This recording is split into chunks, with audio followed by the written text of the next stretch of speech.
Hello students, तो चलिए आज के क्लास में अपना लोग फिर से स्टार्ट करते हैं प्रिपरेशन ऑफ बेस। पिछले लेक्चर में अपना लोग पढ़ चुके थे बेस के प्रिपरेशन के दो मेथड। एक तो पहला पढ़े थे मेटल का वाटर के साथ रिएक्शन, और दूसरा पढ़े थे मेटल के ऑक्साइड का वाटर के साथ रिएक्शन। ठीक है, और दोनों मेथड से अपना लोग बेस बनाए थे। इसमें अपना लोग यूज किए थे रिएक्टिव मेटल। ठीक है, तो चलिए आज फिर अपना लोग बेस की प्रिपरेशन के तीसरे मेथड की तरफ बढ़ते हैं। ठीक है, और ये मेथड है बाय डबल डिस्प्लेसमेंट। क्या इस मेथड का नाम है? बाय डबल, ठीक है, बाय डबल डिस्प्लेसमेंट।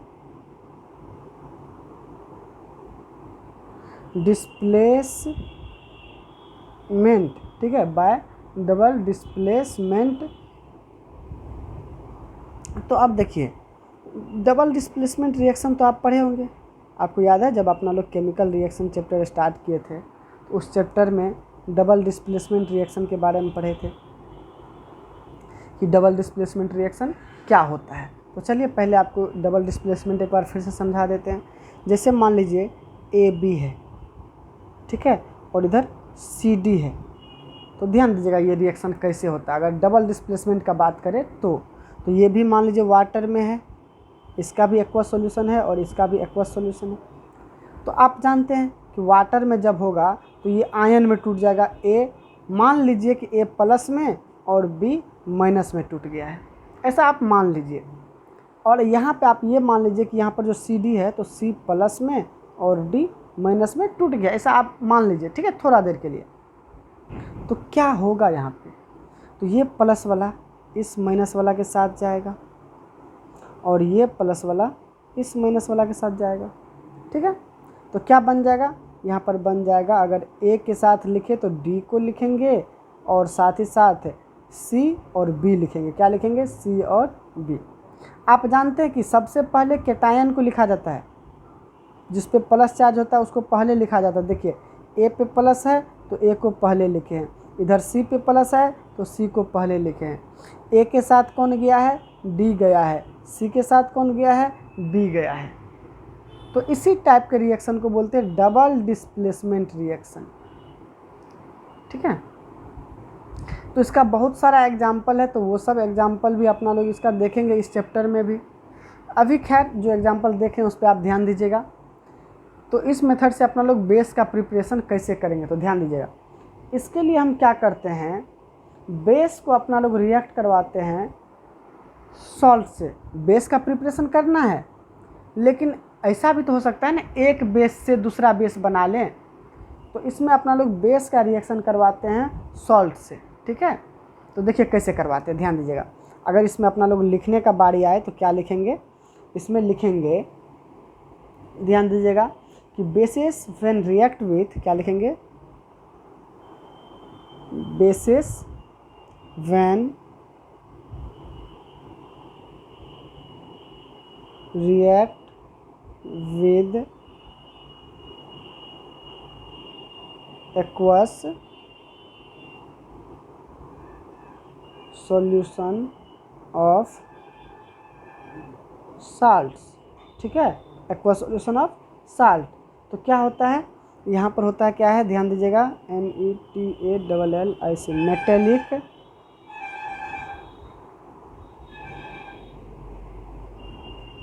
हाइड्रोक्साइड। क्या बोल रहे हैं? मेटेलिक हाइड्रोक्साइड का क्या होता है? प्रिसिपिटेट बन जाता है। क्या होता है? PRECIPITAT,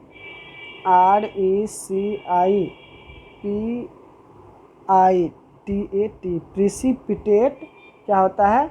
बन जाता है। ठीक है, ये बात आप ध्यान में रखना। हम क्या बोल रहे हैं, ध्यान दीजिएगा। क्या बोल रहे हैं कि जब अपना लोग बेस का reaction aqueous solution of salt के एक्वस सॉल्यूशन से करवाते हैं तो क्या बनता है? मेटल का हाइड्रोक्साइड बनता है, यानी कि बेस बनता है। कौन सी? प्रिसिपिटेट फॉर्म में। देखिए कैसे, तो एक अपना लोग बेस लेते हैं NaOH, सोडियम हाइड्रोक्साइड, और दूसरा सॉल्ट ले लेते हैं AlCl3 और AlCl3 का एक्वस सॉल्यूशन ले लेते हैं। ठीक है, ये ले लिए। आप जानते हैं, क्या जानते हैं कि ये तो वाटर में है ही, ये सॉल्ट कहाँ पे है, ध्यान दीजिएगा, ये सॉल्ट कहाँ पे है, वाटर में है, ठीक है।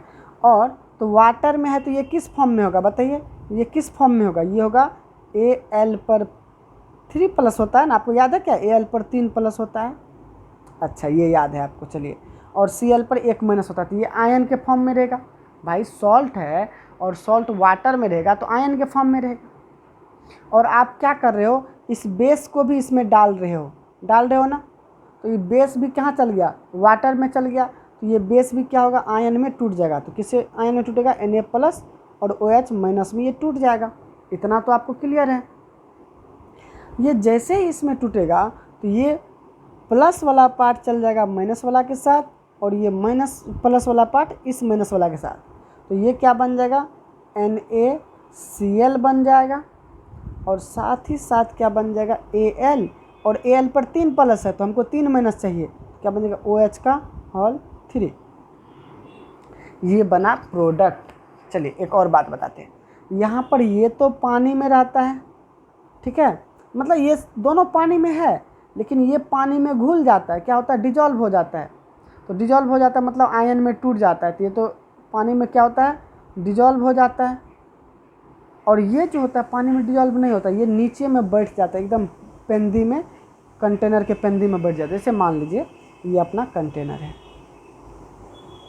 ठीक है, यही वाला, जैसे मान लीजिए ये था पानी में, तो ये पहले से था ही, आप पानी में ये डाले तो ये रिएक्ट करके ये बनाया, तो अब क्या होगा, ये जो है ये पूरे पानी में घुला हुआ रहेगा, ठीक है, पूरे पानी में क्या होगा, घुला हुआ रहेगा।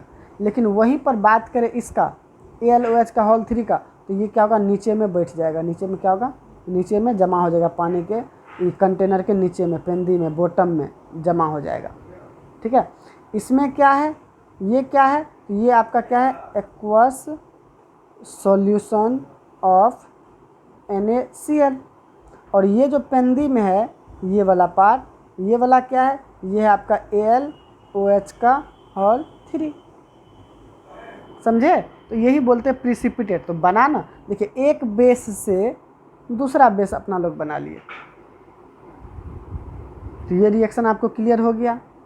इसी के बेसिस पे एक और रिएक्शन आपको बताते हैं, ठीक है। चलिए, एक बेस से दूसरा बेस कैसे बनाएंगे, तो ये बेस बनाने के लिए अपना लोग सीख गए, ये बेस तो अपना लोग पहले सीख गए बनाने के लिए, पहले ही सीखे थे। चलिए एक दूसरा रिएक्शन आपको दिखाते हैं, दूसरा एग्जाम्पल। चलिए तो फिर से यही NaOH लेते हैं, क्या लेते हैं, NaOH। और अब की बार ये जो AlCl3 लिए हैं उसके जगह पर ले लेते हैं क्या चीज़, FeCl3, ठीक है। ये इसका एक्वस सॉल्यूशन ले लिए हैं, तो सेम रिएक्शन, पानी में है तो ये आयन में टूट जाएगा, और ये भी इसमें डालेंगे तो ये भी आयन में टूट जाएगा, तो ये टूटेगा, तो Na+OH- ये देगा Fe पर 3+, और क्या, Cl-। अब इस प्लस वाले को इसके साथ, इस प्लस वाले को इसके साथ आप कर दो, तो क्या बन जाएगा, NaCl, और साथ ही साथ क्या बन जाएगा, FeOH3, और ये फिर से पेंदी में जमा हो जाएगा, बॉटम में जमा हो जाएगा, ये प्रिसिपिटेट PPT बन जाएगा। प्रिसिपिटेट को PPT बोलते हैं, क्या बोलते हैं, PPT, ठीक है। चलिए तो आप तो पेन पेपर लेके बैठे ही होंगे, तो चलिए पहले आप इसको नोट कर लीजिए। पिछले क्लास में ये पढ़े थे अपना लोग, तो वो तो नोट किए ही होंगे, तो आज चलिए इसको नोट कर लीजिए आप लोग, वीडियो को पॉज करके। कर लिए, आगे बढ़ें, तो चलिए आप उसके बाद इसको भी नोट कर लो, ठीक है। चलिए आगे बढ़ते हैं, आगे बढ़ते हैं। अभी अपना लोग क्या देखे, PPT, क्या बोले, PPT, इसका मीनिंग अभी क्या बताया आपको, इसका मीनिंग बताया क्या चीज़, SOLID, सॉलिड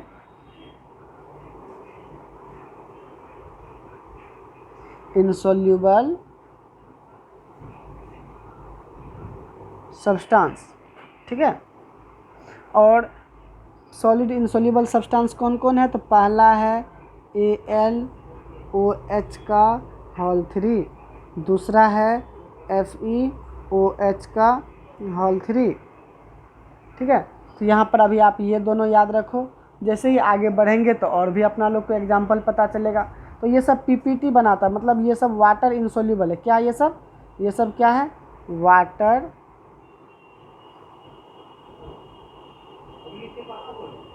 इनसोल्यूबल है, वाटर में सोल्यूबल नहीं होता है। ठीक है, तो अपना लोग 3 मेथड पढ़ चुके हैं। तो चलिए अगले मेथड पे बढ़ते हैं। ठीक है, चौथा प्रिपरेशन, बेस के प्रिपरेशन का चौथा मेथड, फोर्थ मेथड। और इसमें क्या करेंगे अपना लोग? मेटल पे ऑक्सीजन का एक्शन करवाएंगे। ठीक है, क्या करवाएंगे? By action of oxygen on metals, by action of oxygen on metals. ठीक है, तो चलिए अब अपना लोग मेटल पे ऑक्सीजन का एक्शन करवाते हैं और देखते हैं क्या होता है। जैसे मान लीजिए अपने पास है केदारनाथ का माली। ठीक है, और भी ले लेते हैं, जैसे मान लीजिए लिथियम ले लिए। तो ये सब है, ये सब ऑक्सीजन के साथ रिएक्ट करके क्या देगा? क्या चीज़ बोल रहे हैं? ऑक्सीजन के साथ रिएक्ट करके क्या देगा? ये सब ऑक्सीजन के साथ रिएक्ट करके क्या देगा? ठीक है, तो देखिए ये सब मेटल का ऑक्साइड बनाएगा। क्या बनाएगा? K2O। ये क्या बनाएगा? Na2O। ये क्या बनाएगा? CaO। ये क्या बनाएगा? MgO। ये क्या बनाएगा? Li2O। ठीक है, तो जैसे देखिए इसमें तो हीट नहीं करना पड़ता है, रूम टेम्परेचर पर ही कर लेता है। ये भी रूम टेम्परेचर पर ही कर लेता है रिएक्शन। लेकिन ये जो है इस सब के लिए हमको हीट करना पड़ता है। ठीक है, थोड़ा सा हीट करना पड़ता है। आप पढ़े होंगे burning of magnesium, dazzling light के साथ जलता है, इसका कलर वाइट होता है। क्या होता है? वाइट कलर होता है इसका। पढ़े होंगे आप burning of magnesium, chemical reaction chapter में आपको पढ़ाए होंगे, निश्चित पढ़ाए होंगे आपको, कम्बिनेशन रिएक्शन में। खैर कोई बात नहीं, ये बनता है। अब थोड़ा सा यहाँ पर भी अपना लोग एनालिसिस कर लेते हैं कैसे ये बना होगा।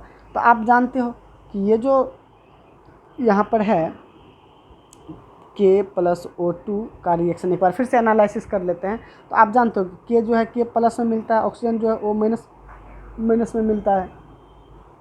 इसको ऑक्साइड आयन बोलते हैं। तो यहाँ पर ध्यान दो, इस पे 1+, इस पे 2-, तो क्या बन जाएगा? इस 2 को लाना पड़ेगा तब जाकर ऑक्सीजन के साथ, मतलब वैलेंसी को सेटिस्फाई किए यहाँ पे। बस इसी तरीक़ा से बाकी रिएक्शन भी होता है, ये वाला सब रिएक्शन इसी तरीक़ा से होता है। ठीक है, तो चलिए ये प्रिपरेशन मेथड तो आसान ही था। तो आप इसमें क्या देख रहे हो कि ये जो मेटल है वो ऑक्सीजन के साथ रिएक्ट करके मेटल का ऑक्साइड बनाता है। क्या बनाता है? मेटल का ऑक्साइड बनाता है। और आप जानते हो कि मेटल का ऑक्साइड किस नेचर का होता है? बेसिक नेचर का होता है। किस नेचर का होता है? बेसिक नेचर का होता है। अच्छा एक बात बताओ, बेसिक नेचर का मतलब आप क्या जानते हो? ब्लू लिटमस को रेड या रेड लिटमस को ब्लू? आप लोग पहले बताओ, ब्लू लिटमस को रेड या रेड लिटमस को ब्लू? यस, बिल्कुल सही। ये क्या करता है? TURNS, turns red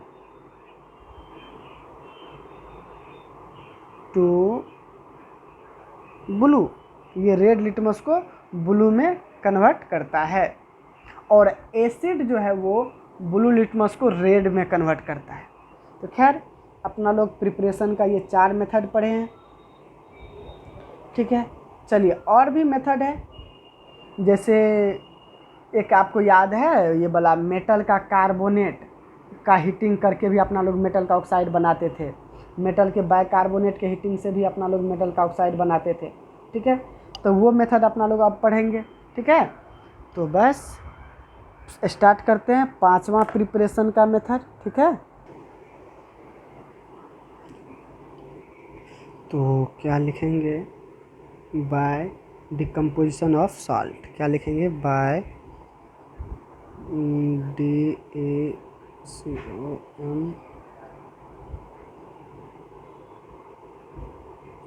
decomposition of salts, ठीक है, बाय डिकम्पोजिशन ऑफ सॉल्ट्स। देखिए इसमें अपना लोग को पढ़ना है, एक तो पहला पढ़ना है, ध्यान दीजिएगा, पहला पढ़ना है क्या चीज़,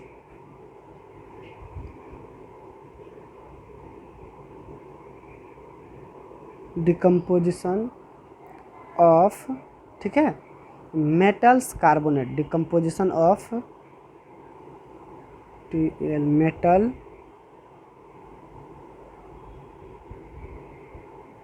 कार्बोनेट, ठीक है। दूसरा पढ़ना है क्या चीज़,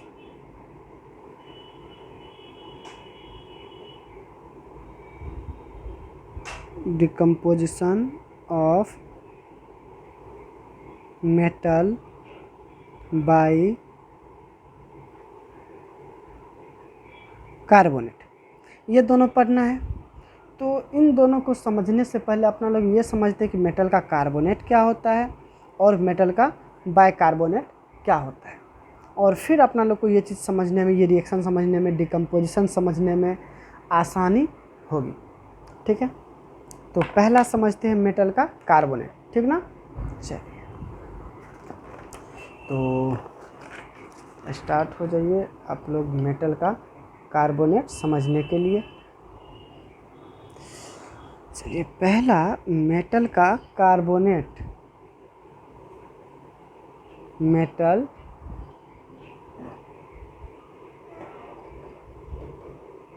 कार्बोनेट। तो इसमें आप देख रहे हैं कि दो पार्ट है, एक पार्ट मेटल और दूसरा पार्ट कार्बोनेट। तो मेटल का मतलब तो आप लोग जानते ही हैं, क्या चीज़ बताइए, यही ना, केदारनाथ, ठीक है, केदारनाथ का माली आलू जरा फीका पकाता है, जो भी है बहुत सारा है, नहीं।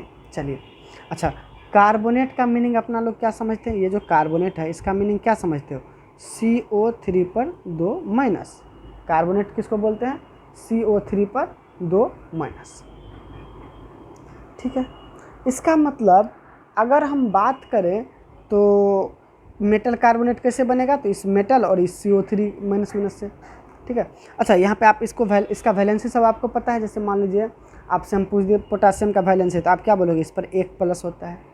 आपको पूछ दिए सोडियम का वैलेंस तो आप बोलोगे 1 प्लस, कैल्शियम का तो इस पर 2 प्लस, मैग्नीशियम का तो 2 प्लस, एल्युमिनियम का तो 3 प्लस, नहीं, और जिंक का तो 2 प्लस, आयरन का तो 2 होता है, एक पर 2 प्लस होता है, दूसरा पर आयरन पे 3 प्लस होता है, ठीक है। चलिए, और आप जानते हो कि इस पर प्लस इस पर माइनस, अब दोनों कंबाइन करेगा तो मेटल का कार्बोनेट बनेगा। जैसे अगर इसका कार्बोनेट बात करें तो क्या बनेगा, देखना यहाँ पे 2 माइनस, यहाँ पे 1 प्लस, तो यहाँ पे हमको 2 प्लस चाहिए, तो क्या लिखेंगे K2CO3, ठीक है। अगर हम इसका बात करें तो क्या लिखेंगे Na2CO3, क्योंकि 2 माइनस है ना, यहाँ पे 1 ही प्लस है तो हमको 2 प्लस चाहिए ना। यहाँ पर देखिए उधर 2 माइनस इधर 2 प्लस, तो क्या हो जाएगा CaCO3, यहाँ पर क्या हो जाएगा MgCO3, यहाँ पर क्या हो जाएगा, ध्यान देना, यहाँ पर 3 प्लस और 2 ही माइनस है, ध्यान देना 2 ही माइनस है,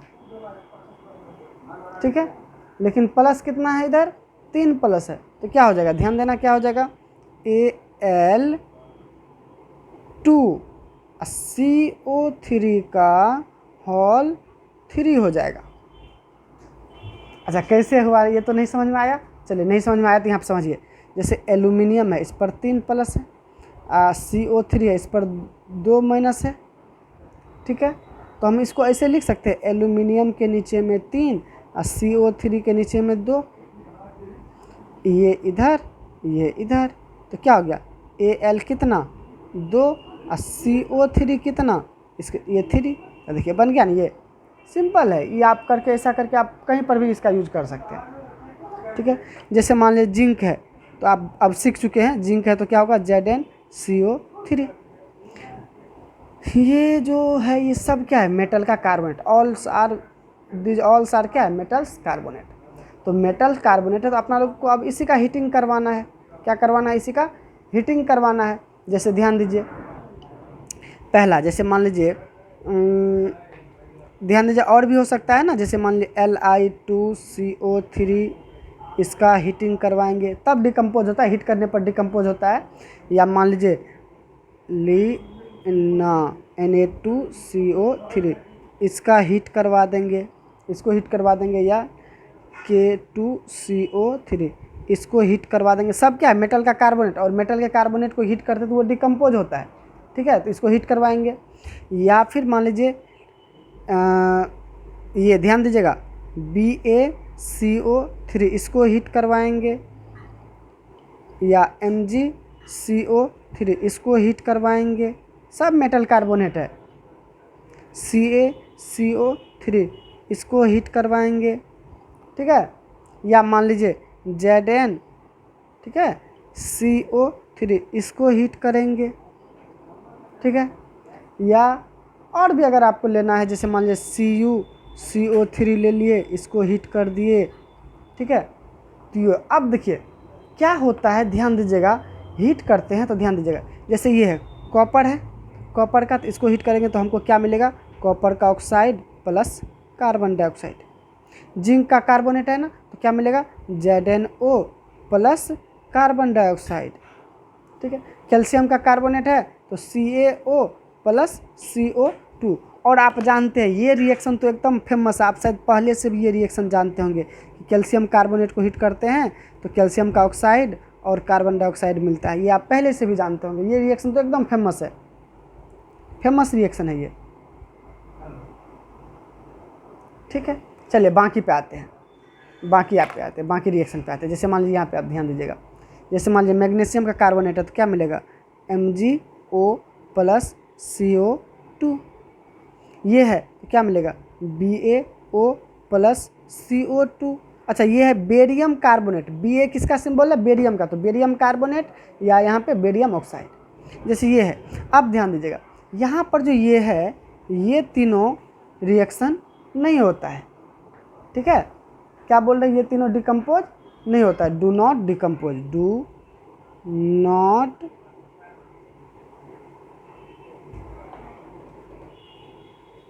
डिकम्पोज ऑन हीटिंग। मतलब ये रिएक्शन नहीं होता, ना तो ये डिकम्पोज होगा, ना ये होगा, ना ही ये होगा। तो आप बस इसको याद रखना कि ये तीनों कार्बोनेट डिकम्पोज नहीं होता है, ये तीनों कार्बोनेट डिकम्पोज नहीं होता है। अच्छा और याद रखने का आसान तरीका आपको बताते हैं। अच्छा क्या आप पीरियोडिक टेबल का नाम सुने हो, पीरियोडिक टेबल का नाम सुने हो, ठीक है। पीरियोडिक टेबल का अगर आप नाम सुने हो तो आप जानते हो पीरियोडिक टेबल ऐसा होता है, नहीं ये इस टाइप से ऐसे ऐसे ऐसे इस टाइप का पीरियोडिक टेबल होता है। यहाँ पे दो गो ऐसे होता है, नहीं फिर ऐसे ऐसे बना हुआ रहता है, फिर ऐसे ऐसे बना हुआ रहता है, फिर ऐसे लाइन खिंचा हुआ रहता है, नहीं इस टाइप का पीरियोडिक टेबल, इसमें एलिमेंट सब रहता है। आप ऐसा देखे होंगे, मार्केट में मिलता है 15 से 20 रुपया में। हो सके तो आप लोग ख़रीद करके अपने जिस रूम में पढ़ते हो, आपका जो स्टडी रूम है वहाँ पे आप इसको चिपका लोगे, ठीक है। और फिर आप उसको याद करने का कोशिश करोगे। तो खैर वो बात की बात है। आपको यहाँ से ये बता रहे हैं कि इस पीरियोडिक टेबल में आप देखोगे कि ये जो पहला ग्रुप है, ठीक है, ये पहला ग्रुप, इसमें जो एलिमेंट है वो पाया जाता है लिथियम, सोडियम, पोटासियम। या ऐसे समझो पहला ग्रुप का जो भी एलिमेंट है उसका कार्बोनेट डिकम्पोज नहीं होता है, ठीक है। तो चलिए आपको 1 मिनट आपको हम वो पीरियोडिक टेबल दिखाने की कोशिश करते हैं, ठीक है। चलिए बस आप यहाँ पे देख रहे हो कि ये क्या है, ध्यान देना, ये है modern periodic table of elements, ठीक है, या इसको long form of periodic table भी बोलते हैं। तो ये आप खरीद सकते हो, देखो यहाँ पे लिखा हुआ है किरण पब्लिकेशन, ठीक है। तो आप इसका भी किसी का भी आप खरीद सकते हो, कोई बात नहीं, मार्केट में आपको ये पीरियोडिक टेबल मिल जाएगा। यहाँ पर देखिए सबसे पहले तो यहाँ पे आपको इंस्ट्रक्शन दिया हो रहा था कि ये कलर है तो उसको क्या बोलेंगे, ये कलर है तो उसको क्या बोलेंगे। यहाँ पे बहुत सारा इंस्ट्रक्शन आपको दिया हुआ रहेगा, ठीक है। मेटल्स के लिए ये, मेटालॉइड के लिए, नॉन मेटल के लिए ये कलर आपको दिखाया हुआ रहता है। तो खैर उतना नहीं करना। आप यहाँ पर देखिए, यहाँ पर जैसे ही आप आओगे तो ये जो आपको दिया हुआ, ये ग्रुप दिया हुआ है, ये जो आपको जैसे फर्स्ट ए लिखा हुआ ना यहाँ फर्स्ट ए, तो ये ग्रुप है, यही ग्रुप के बारे में आपको हम अभी बता रहे थे, ठीक है। जैसे ध्यान देना, ये ग्रुप है, पहला ग्रुप, तो इसमें देखना कौन कौन एलिमेंट्स है, जैसे हाइड्रोजन है, लिथियम है, पोटासियम है, सोडियम है, रुबिडियम है और क्या है, सीजियम फ्रांसियम। ठीक है, देख रहे हो आप सीजियम फ्रांसियम। तो इस ग्रुप का जो मेटल होता है, एक मिनट और, हाइड्रोजन मेटल नहीं है, हाइड्रोजन को छोड़ करके, हाइड्रोजन मेटल नहीं है, बार बार बोल रहे हैं हाइड्रोजन मेटल नहीं है। तो ये जो होता है इस ग्रुप का जो मेटल होता है, जैसे ये lithium, sodium, potassium, rubidium, caesium और फ्रांसियम, तो ये सब डिकम्पोज, इसका कार्बोनेट डिकम्पोज नहीं होता है, इसका कार्बोनेट डिकम्पोज नहीं होता। बस इसको छोड़ के लिथियम का जो कार्बोनेट होता है वो डिकम्पोज होता है, ये डिकम्पोज होता है। ठीक है, इसका कार्बोनेट डिकम्पोज होता है, बाकी का कार्बोनेट डिकम्पोज नहीं होता। तो आपको याद रखना है सोडियम, पोटासियम, ये सब तो आपको पढ़ना भी नहीं है, तो आप बस आप ये याद रखिए कि सोडियम और पोटासियम का कार्बोनेट डिकम्पोज नहीं होता है, सोडियम और पोटासियम का कार्बोनेट डिकम्पोज नहीं होता है, लिथियम का होता है। ठीक है, हाइड्रोजन का भी होता है। तो खैर यहाँ पे एक हम ये कर दिए हैं, लिथियम को भी इसमें डाल दिए, ये डिकम्पोज होता है, ध्यान दीजिएगा, ये डिकम्पोज होता है। और ये क्या बनाएगा, Li2O प्लस CO2, ये डिकम्पोज होता है। ठीक है, ये गलती से लिखा गया था, ये डिकम्पोज होता है, बाकी ये सब डिकम्पोज नहीं होता है, ये डिकम्पोज होता है। ठीक है, तो आप पढ़े कि मेटल कार्बोनेट क्या होता है, कैसे बना सकते हैं अपना लोग उसको, और उसके बाद अपना लोग डिकम्पोज करके, मेटल कार्बोनेट क्या है, ये एक टाइप का SaLTS सॉल्ट्स है। ठीक है, तो सॉल्ट का डिकम्पोजिशन देखिए, सॉल्ट को डिकम्पोज करके अपना लोग कैसे, सॉल्ट को डिकम्पोज करके अपना लोग क्या बनाए, अभी मेटल का ऑक्साइड बनाए। देखिए यहाँ पे बस यही दोनों अपना लोग का एग्जांपल है जो डिकम्पोज नहीं होता है, बाकी डिकम्पोज होता है। तो कैसे अपना लोग देखिए मेटल का ऑक्साइड बनाए डिकम्पोज करके। ठीक है, तो चलिए, तो मेटल का ऑक्साइड बेसिक नेचर का होता है, क्या होता है, मेटल का ऑक्साइड बेसिक नेचर का होता है। तो फाइनली अगर अपना लोग को इसके बारे में लिखना होगा तो क्या लिखेंगे, ध्यान दीजिएगा, लिखेंगे क्या चीज़ कि ऑल मेटल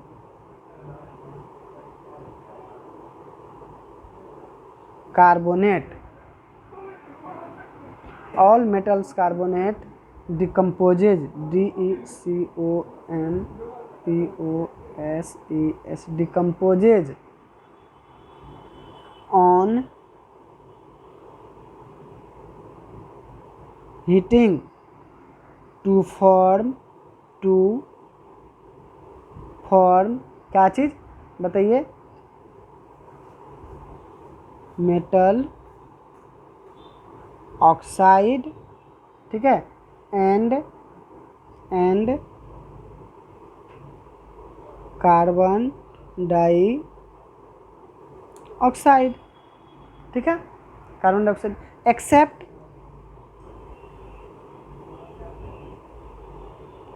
एक्सेप्शन में कौन है बताइए, एक्सेप्शन में है आपका ये सोडियम का कार्बोनेट एंड पोटासियम का कार्बोनेट। अब बाकी उसके नीचे भी और 2-3 एलिमेंट था, जैसे रुबिडियम था, सीजियम फ्रांसियम था, तो वो सब भी। तो बस आप ये 2 एक्सेप्शन आप याद रखोगे, ये हीट करने पर ये डिकम्पोज नहीं होता, आप याद रखना, कभी नहीं भूलना है आपको। क्या चीज़ बोल रहे हैं, इसका जो कार्बोनेट होता है अगर इसको आप हीट करोगे तो ये डिकम्पोज नहीं होगा, चाहे सोडियम का कार्बोनेट हो या फिर चाहे पोटासियम का कार्बोनेट हो, इसको आप हीट करोगे तो ये डिकम्पोज नहीं होगा, ये चीज़ आपको याद रखना है।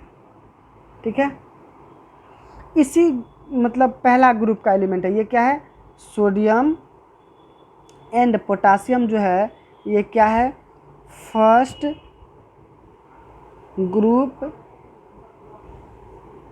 एलिमेंट है। और फर्स्ट ग्रुप का जो एलिमेंट तो वो डिकम्पोज नहीं करता हीट करने पर। हाँ, कौन करता है, एक हाइड्रोजन है H2CO3, ये डिकम्पोज हो जाएगा, होगा तो क्या देगा, हाइड्रोजन का ऑक्साइड प्लस कार्बन डाइऑक्साइड। और कौन है, Li2CO3, इसको अगर आप हीट करोगे तो ये देगा Li2O प्लस CO2, ये देगा। यही 2 एलिमेंट है जो देता है। फर्स्ट ग्रुप से सिर्फ और सिर्फ हाइड्रोजन एंड लिथियम है, जिसका CaRBONate कार्बोनेट जो है हीट करने पर क्या होता है, DeCOMPOSE डिकम्पोज होता है। ठीक है, तो चलिए आज के लिए काफ़ी है, आप लोग तो नोट कर ही लिए होंगे, ठीक है। अगर नोट नहीं किए हैं तो अभी भी आपको ये दे रहे हैं, आप इसको नोट कर लीजिए, ठीक है। वीडियो को पॉज करके इतना आप लिखिए, इतना लिखने के बाद फिर से इसको लिखिए और फिर से इसको आप लिख लीजिए, ठीक है। फिर उसके बाद आप यहाँ पे इसको लिखिए और इतना लिखने के बाद आप इसको लिख लीजिए। चलिए आज के लिए बस इतना ही, धन्यवाद।